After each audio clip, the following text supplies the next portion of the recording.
Tidak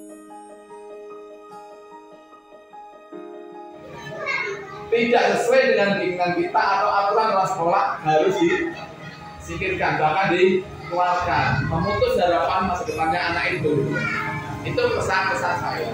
Ketika ketemu GSM tahun 2019 terjawab itu.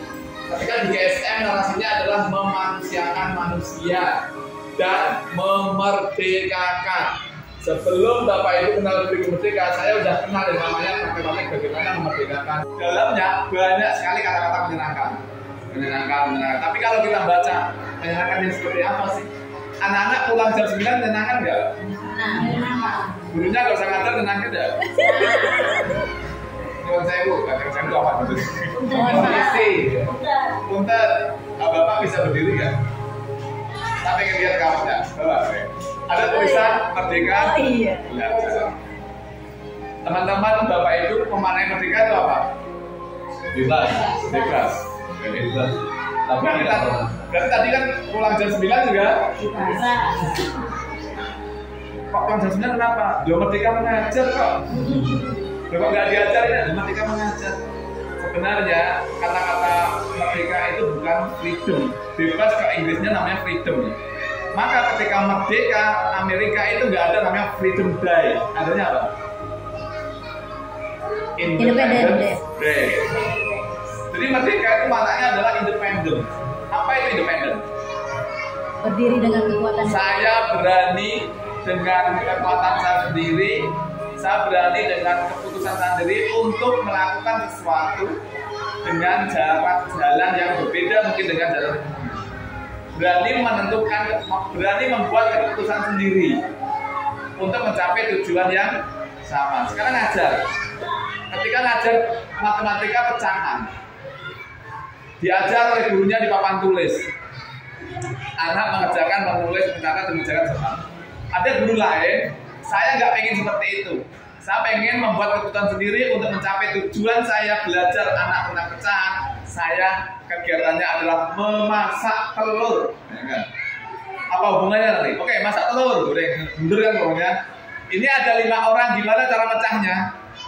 Dipecah-pecah gini kan? Juga nggak sama, biar sama besar anak 5 orang ini mendapat bagian sama besar seperlimanya dari telur yang bener gimana? Di kantor. Bapak Ibu, saya bawa pensil nih. Ini tadi tujuannya, ini pensilnya agak tumpul. Ketika pensilnya ingin dipakai, digunakan, biasanya kalau tumpul ini diapakan?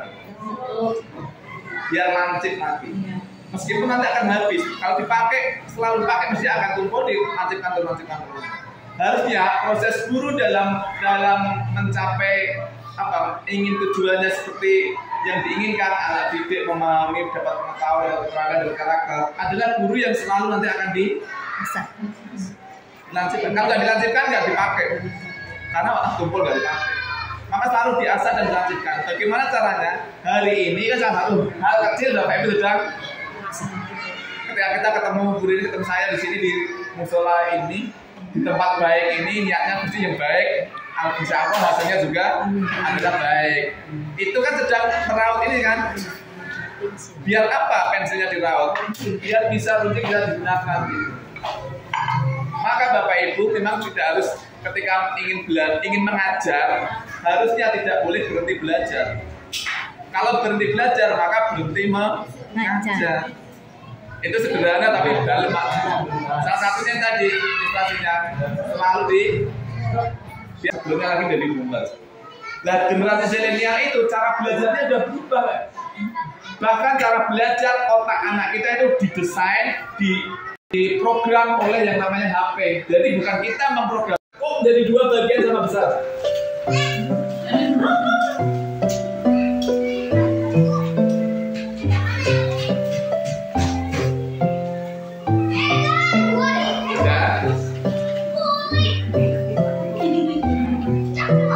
Putar 2 kali. Gak ada pertanyaan. Putar 2 kali. Gak ada pertanyaan.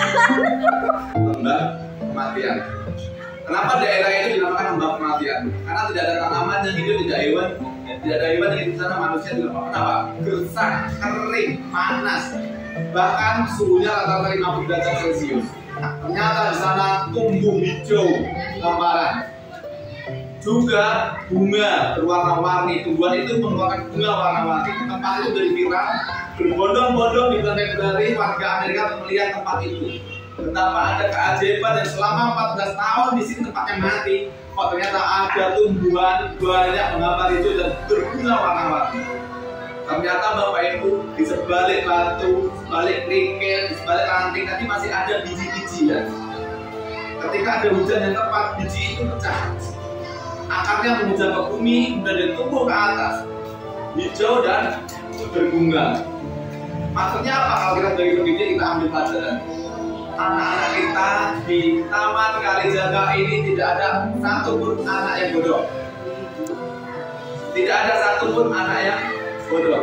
Yang ada adalah belum ketemu cara yang tepat agar anak kita itu bisa memahami dan mengerti apa yang kita sampaikan. Maka Bapak Ibu guru-guru Taman Kalijaga, jadilah hujan yang tepat untuk anak kita. Terima kasih. Selamat.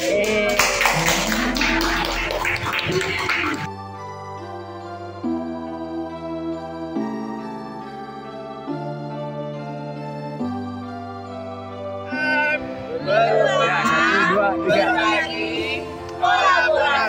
Iya.